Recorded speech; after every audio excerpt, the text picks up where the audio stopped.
Perkenalkan, nama saya Anggun Amanda Hadi Safira dengan NIM P278243240809. Di sini saya akan menjelaskan tentang mekanisme persalinan.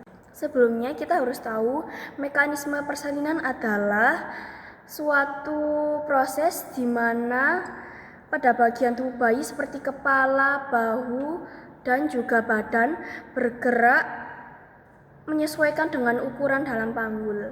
Yang pertama adalah engagement. Dikatakan kepala engagement apabila diameter terbesar kepala bayi yaitu diameter bipariental sudah terpegang oleh pintu atas panggul PAP. Kemudian diameter sagittalis melintang di atas pintu panggul PAP. Selanjutnya ada beberapa faktor yang mendorong seperti dorongan dari amnion, dorongan fundus, dan kontraksi uterus. Maka kepala bayi semakin turun pada rongga panggul. Akan tetapi terjadi beberapa kondisi yang dikatakan sebagai asinklitismus. Jika sutura sagittalis berada tepat pada simfisis pubis dan promontorium dikatakan sinklitismus. Kemudian ketika turun pada bagian terendah janin mendekati promontorium sehingga tulang pariental depan lebih rendah dikatakan asinklitismus anterior. Semakin turun sagittalis mendekati simfisis pubis ini dikenal asinklitismus posterior. Kedua, posisi kepala sedikit fleksi. Fleksi adalah dagu mendekati dada. Semakin maju persalinan, semakin adanya kontraksi. Maka terjadi proses penurunan atau kemajuan punggungan kepala. Kemudian kemajuan kepala diawali dengan semakin fleksinya kepala.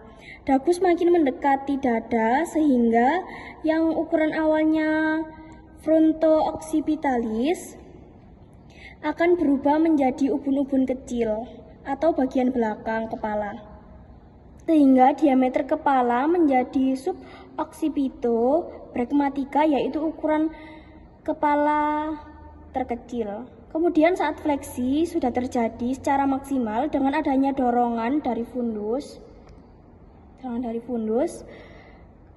tekanan amnion, adanya kontraksi uterus, bahkan di kala 2 ada dorongan meneran dari ibu apabila bayi sudah sampai di Hobge 3, sudah sampai di bawah spina ischiadica di bagian sini atau bidang ruas panggul, maka bayi akan melakukan putaran paksi. Dalam putaran paksi terjadi bersamaan antara kepala dan bahu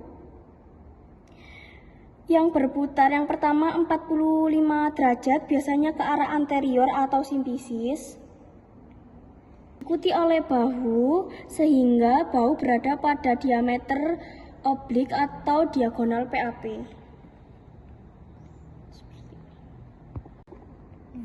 Ketika kepala sudah berada atau berorientasi 45 derajat yang pertama, sehingga ubun-ubun kecil ada pada sekitar jam 10:30 di sini. Jika punggung kanan atau ketika punggung kiri berada di jam sekitar 1:30, maka dia sudah berputar 45 derajat atau putar paksi dalam yang pertama. Bahu ikut turun ke dalam panggul, semakin majunya kepala akan berputar 45 derajat yang kedua, sehingga ubun-ubun kecil akan berada tepat di bawah simfisis. Akan tetapi berputar ini tidak diikuti oleh bahu, sehingga di setiap mekanisme persalinan akan terjadi torsi bahu dan kepala sekitar 45 derajat. Ketika kepala atau ubun-ubun kecil sudah berada di bawah simfisis, maka kepala sudah siap dilahirkan atau kepala sudah siap melakukan ekstensi. Ekstensi terjadi karena dua dorongan yang berlawanan. Pertama, dorongan atas dan kontraksi uterus, dorongan meneran, dorongan fundus oleh kontraksi. Yang kedua, tekanan pada coccygeus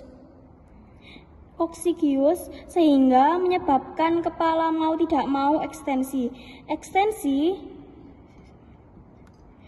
Ekstensi terjadi ketika suboccipitut oksiciput atau ubun-ubun kecil berada di bawah simfisis atau ubun-ubun kecil sudah berada di depan.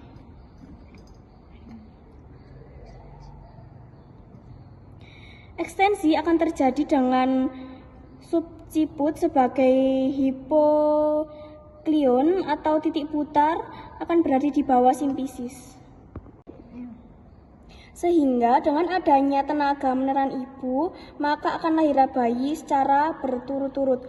Ubun-ubun kecil, ubun-ubun besar, dahi, mata, hidung, mulut, dan dagu, sehingga lahirlah kepala bayi secara keseluruhan. Kemudian setelah bayi lahir secara keseluruhan akan terjadi perputaran restitusi atau kepala berputar 45 derajat menyesuaikan posisi bahu.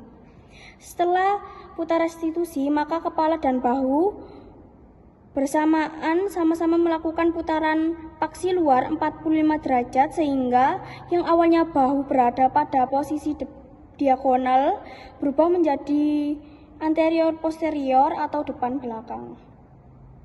Setelah bayi melakukan putaran paksi luar secara sempurna, maka bayi akan melakukan ekspulsi di mana bayi akan keluar sesuai dengan rongga panggul atau sumbu panggul, di mana bahu depan dahulu yang akan keluar, kemudian disusun dengan bahu yang belakang. Lalu lahirlah badan keseluruhannya. Ini adalah proses mekanisme persalinan.